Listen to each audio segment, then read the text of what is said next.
شما الان عمده بر بازیگری؟ بله شما نیکولاس کجا میشناسم سیمی؟ خب من نیکولاس راست. خیلی از هنرنمایش ما خیلی سپاسگزاریم. سلامت باش.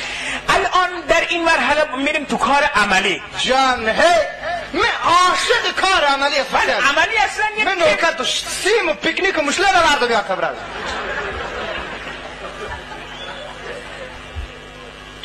منظور ما از عملی اینه که عملا به شما اینجا یک کار را انجام میدن.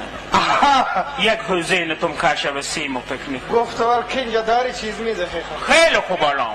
او خیلی خب آماده این؟ اون کمالی. شما بله مثلا فیلم سینمایی هست. بله فیلم سینمایی.